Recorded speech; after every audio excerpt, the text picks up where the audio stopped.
Amid relentless assault by the Russian army on the front lines, Ukrainian troops have withdrawn from the eastern town of Siversk.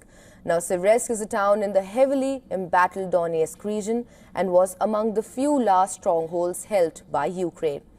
Russia had announced the capture of Siversk almost 2 weeks ago. In a statement, Ukraine's general staff said it had withdrawn its troops to preserve their lives, adding that they had inflicted heavy losses on the enemy.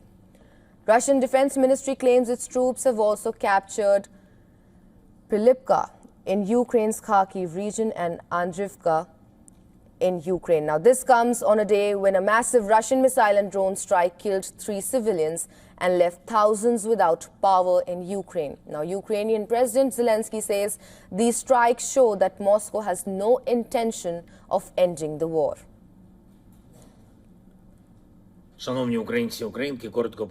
Dear Ukrainians, briefly about this day, which began with an attack on our country. Another Russian attack is vile, like everything they do.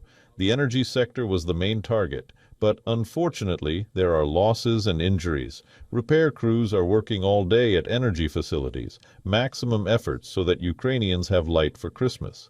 Of course, the Russians are trying to break both this holiday and this holy day. As Russia steps up its attack on critical energy infrastructure in Ukraine, there are renewed concerns about the safety of the defunct Chernobyl nuclear power station. The plant's director has warned that another Russian strike could collapse the internal radiation shelter. If a missile or drone hits it directly or even falls somewhere nearby, for example, an Iskander, God forbid, it will cause a mini-earthquake in the area, and no one can guarantee that the shelter facility will remain standing after that. That is the main threat. Amid these developments, reports suggest Russian kamikaze drones attacked a Turkish-flagged vessel in the Black Sea on December 13th while it was sailing from a Ukrainian port to Egypt. Earlier this month, Ukrainian drones had attacked Russian Shadow Fleet tankers in the Black Sea. Meanwhile, Russian news agency TASS has claimed that Putin had warned former US President George W. Bush about NATO's expansion in 2008. The agency cited declassified documents released by US National Security Archive.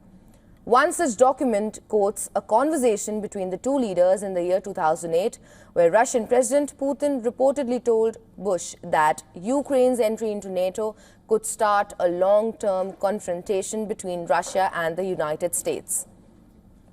Putin has repeatedly emphasized that Ukraine's ambitions of joining NATO is a red line for Moscow. Kremlin considers this as one of the root causes of the conflict and believes that Kyiv must give up any hopes of joining the Western military alliance.